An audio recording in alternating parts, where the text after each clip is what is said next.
Shalom, reka ngusuhuze mu izina ry'umwami wacu Yesu Kristo. Nongere mvuge ngo amahoro y'umwami Imana abe ku buzima bwawe. Amazina yaje banita Evangelist Daniel Gitangaza.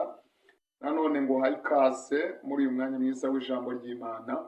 Kandi nkubwire ngo Imana iguheze umugisha, wowe udukurikira, wowe udushigikira, wowe ubana natwe isaha ku isaha. Imana iguheze umugisha, wowe udukurikira TikTok, udukurikira YouTube, udukurikira ku mbuga zose dukoresha.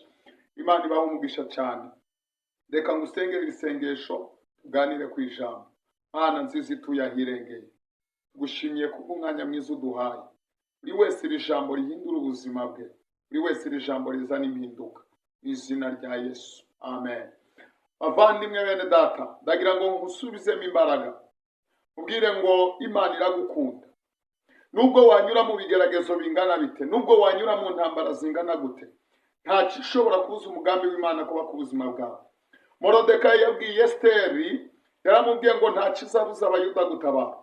We wasenze, we wabanye n'Imana, nta kizabuza Imana kugutabara. Nubwo ibikugerageza ari byinshi, nubwo unyura muri situwasiyo nyinshi zitandukanye, nubwo ibikurwanya ari byinshi, ariko nta kizabuza Imana kugutabara. Reka ngukomeze nshuti yanje, reka ngukomeze.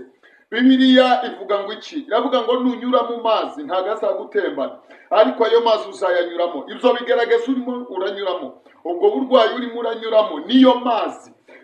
Ibyo ngibyo byose ntacyo bizagutwara, ntacyo bizahindura ku mugambi Imana ifite ku buzima bwawe. Amen.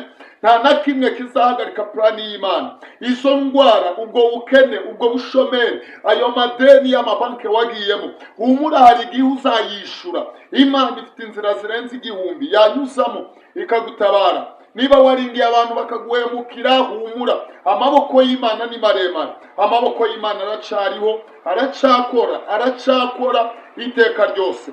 Imana ibaheze umugisha, mbifurije gukomeza kugubwa neza. Shalom.